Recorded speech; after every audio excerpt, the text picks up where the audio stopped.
Graça e paz, povo de Deus, quem vos sauda, quem tem o prazer de vos cumprimentar nesta tarde, diretamente aqui da plataforma do YouTube, é seu irmão em Cristo, Pastor Francis. Desculpa, povo de Deus, de não ter postado mais vídeo no decorrer de muitos compromissos aí com a obra de Deus, muitas pregações, até mesmo mais curso, né? Pela misericórdia de Deus, também queria aqui contar uma bênção alcançado pelo Senhor e Salvador Jesus Cristo. Mais 5 cursos, né? Deus nos concedeu aí, que é o primeiro curso chamado Juiz de Paz, que a gente vai estar podendo fazer o casamento depois que concluir esse curso. Segundo, Psicologia Pastoral. Terceiro, Formação Pastoral. Quarto, Formação de Obreiro. E quinto, Capelania. Pela misericórdia do Rabino da Galileia, Deus concedeu mais esses 5 cursos para a gente poder ter mais e mais conhecimento da palavra de Deus, né? Porque a Bíblia relata no livro de 2 Pedro, capítulo 3, seu versículo 18, antes crescer na graça e no conhecimento, amém? Hoje nós vamos abordar um tema dentro da Bíblia Sagrada, que é um tema de grande repercussão no meio do povo de Deus, até mesmo no meio de pessoas também que não professam o nome do Senhor Jesus e também que não professam nenhuma religião. É um tema que muitas pessoas não sabem como abordar esse tema. Pela misericórdia, nós vamos estar abordando hoje esse tema que fala a respeito da bebida alcoólica na Bíblia, chamado bebida forte, que era o vinho, né? Que era alcoólico, que continha álcool. Vamos meditar aqui para uma breve meditação. Terceiro livro da Bíblia, chamado livro de Levítico, o terceiro livro da Bíblia do Antigo Testamento, chamado livro de Levítico, o capítulo é 10 e o versículo 9. Apenas um versículo só, capítulo 10, versículo 9 do livro de Levítico. Diz assim: disse o Senhor a Arão: não bebereis vinho, nem bebida forte, nem tu, nem teus filhos, quando entrardes na tenda da congregação, para que não morra. Estatuto perpétuo será isso pelas vossas gerações. Igreja do Senhor, preste muita atenção. Quando a gente vai estudar a Bíblia Sagrada, a gente tem que entender que quando fala de vinho na Bíblia, segundo a cultura judaica, fala de 3 tipos de vinho na Bíblia, qual a gente vai decorrer de muitos versículos aqui na Bíblia, para a gente entender. O primeiro vinho que é falado na Bíblia é esse vinho qual eu mencionei aqui no livro de Levítico, capítulo 10, o versículo 9.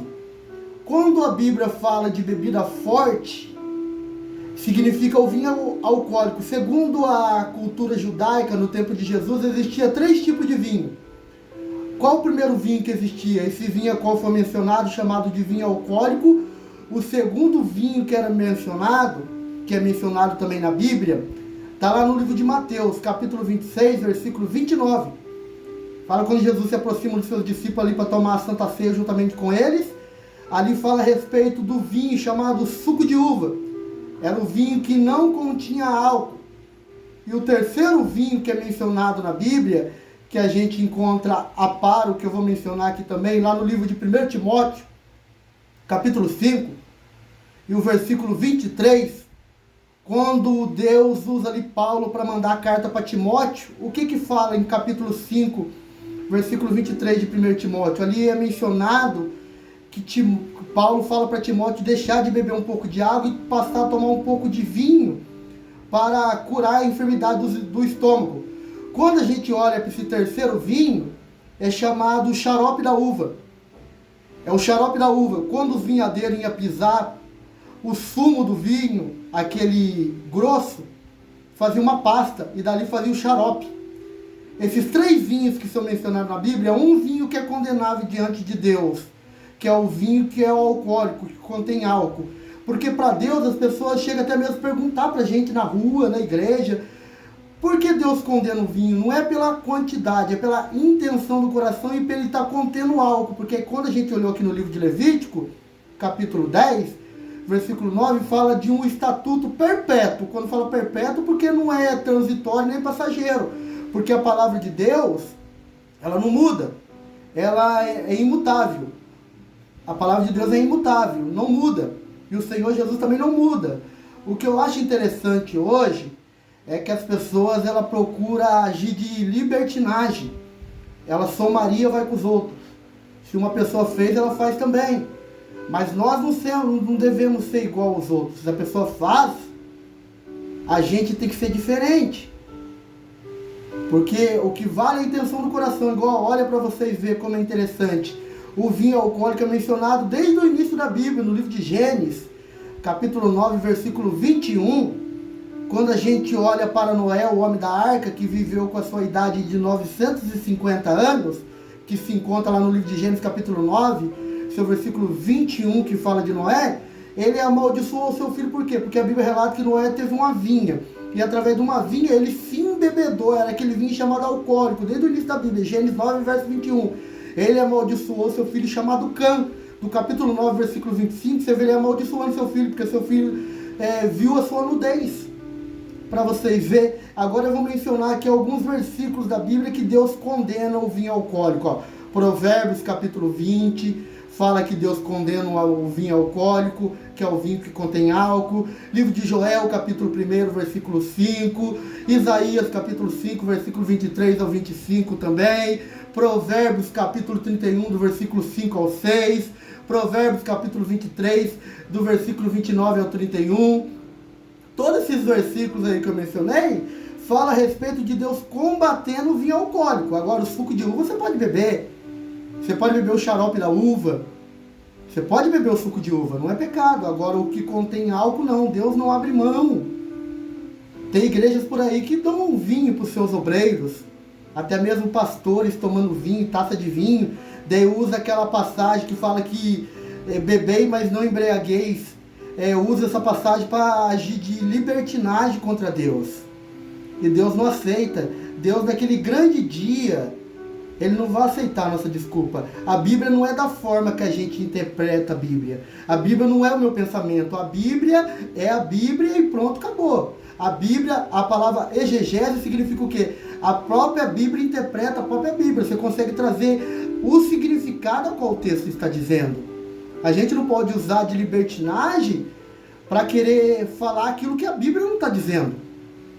A gente tem que falar somente o que a palavra de Deus está dizendo. Igual lá no livro de 2 Pedro, capítulo 1, versículo 21, fala que a profecia, a profecia ela nunca foi de particular interpretação. E nunca foi produzida por vontade do homem. Mas os homens falaram movido pelo Espírito Santo de Deus, o Espírito Santo da verdade. Por isso que a Bíblia relata, 2 Pedro, capítulo 3, versículo 18. Antes crescer na graça e no conhecimento. Mateus, também capítulo 23, versículo 29. O que diz? Errai por não conhecer as Escrituras e o poder de Deus. Oséias, capítulo 4, versículo 6. O meu povo está sendo destruído porque falta conhecimento. É conforme a gente aplica a nossa vida que a gente obtém o resultado. Estude a palavra. Ouvinte, vocês da plataforma do YouTube, medite na palavra de Deus, cresça na graça, no conhecimento, para que você não venha ser enganado, porque hoje o que tem de herege, pregando a palavra de Deus totalmente diferente, usando a Bíblia para o seu próprio benefício. A Bíblia não é para o nosso próprio benefício, a Bíblia ela confronta a nossa vida. Se não for um evangelho de confronto, então não é evangelho. Porque o evangelho não é para fazer a vontade do homem, é para fazer a vontade do Deus Todo-Poderoso. E a gente devemos não olhar para o homem, olhar somente para Jesus, que é o autor e consumador da nossa fé. Amém? Quem vos despede nesta noite é seu irmão em Cristo, Pastor Francis. Vai colocando aí embaixo no comentário, vocês que querem que a gente aborda algumas passagens que você tem dúvida, coloca nos comentários aí embaixo qual passagem que você quer que a gente esteja trazendo aqui para abordar. Logo mais a gente vai voltar a fazer outro vídeo, amém? Quem vos despede nesta noite é seu irmão em Cristo, Pastor Francis. Deus abençoe a todos, uma ótima semana para todos, no nome do grande, do Rabino da Galileia, chamado Jesus Cristo. Amém.